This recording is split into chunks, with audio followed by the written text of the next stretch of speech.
you turn me on.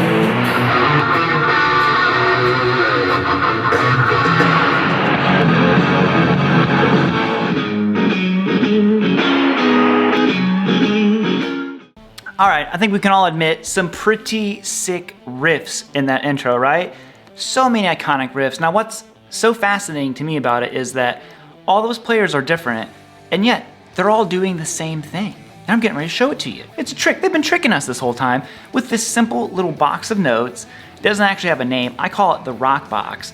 And what's really fun about it is that once I learned this, I was like, oh man, it demystifies all that stuff. So if you've ever sat there and listened to these riffs, I'm like, man, I could never write anything like that.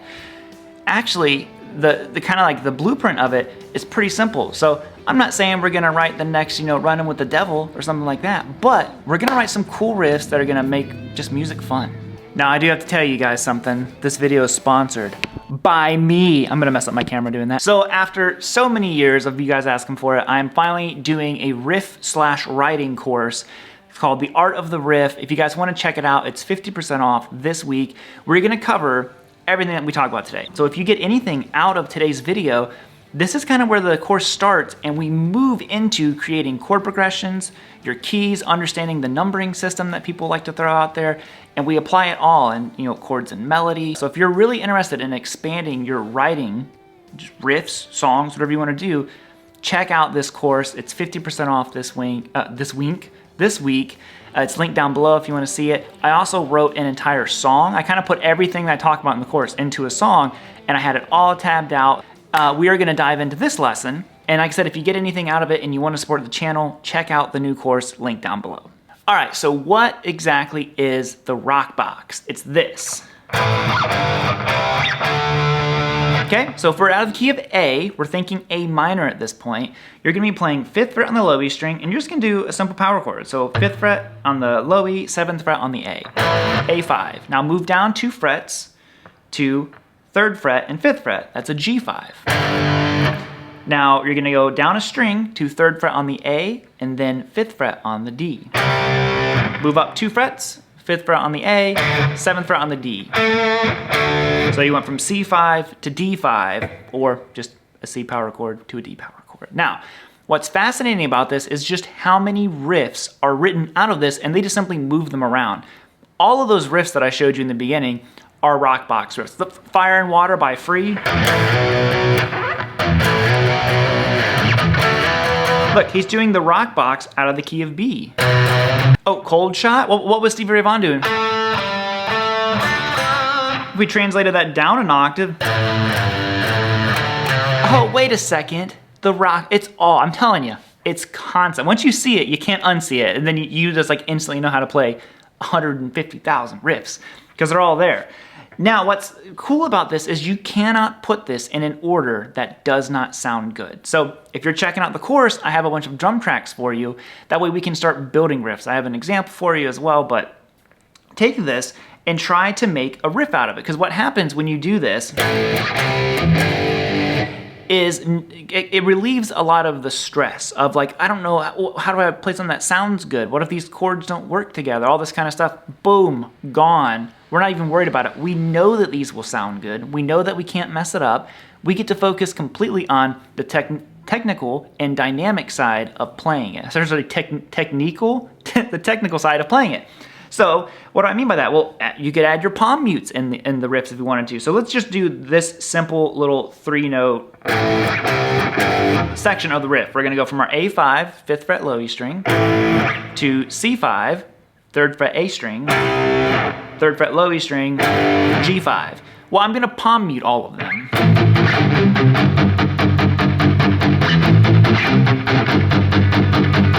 Okay, I'm gonna add a slide on one of them.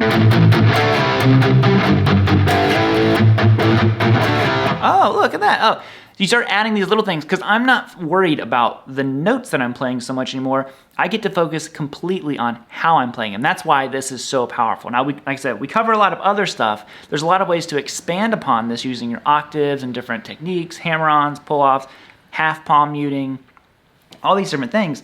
But that's really where it starts. Now, I want to throw one more thing out here to you guys, and this was one of the most just monumental things that I learned on guitar when it came to writing songs, turning a riff into a full song, and that is the actual chords of all these power chords. So when you're in a key, all of these power chords actually have a full major or minor version of themselves. So we played A5, C5, and G5. Now, I'm going to kind of throw the question out there to you. Can you tell me what the major or minor, I should say, of all of those chords would be? And if you can't, that's where this stuff is going to help, because we cover all of these things inside of the course. So out of the key of A, this would be your 1 chord, or it's an A minor if I want to do the full chord. And you're probably like, well, why do you want to know how to do that stuff? Well, I might want to arpeggiate these things, outline it, add a layer to it. So if I'm doing this, I might... Oh, look, that's a nice little layer. Then I go to the C. But if you don't know which one's supposed to be major, which one's supposed to be minor, you spend so much time fishing around for notes. So when I go to that C, it would be, that's your 3, which is major. So I know that this one's minor, this one's major. Now I went to my G, which is my 7 out of the key of A, and I know that that is major. Oh, okay, so if I wanted to outline this progression,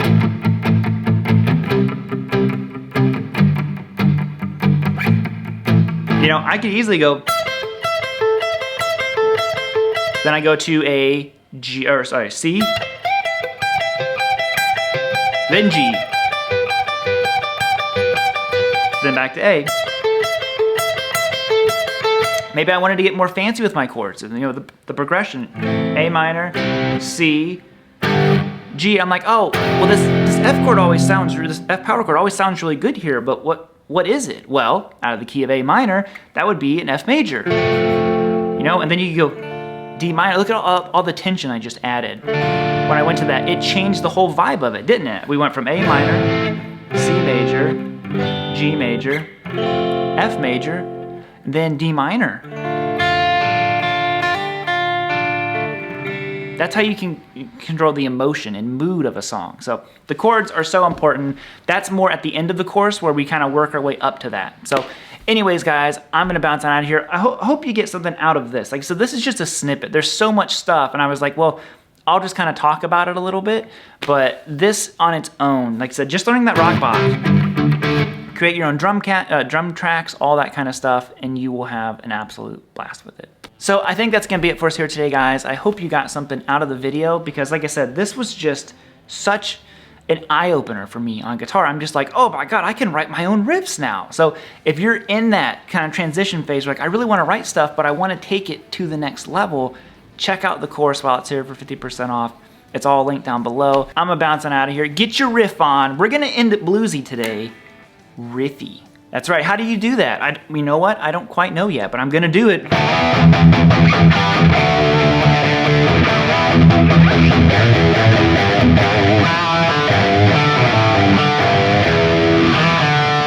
Oh, that's how you do it. Oh, I don't bend the note. I just let it end that way. Then I end with a crazy chord.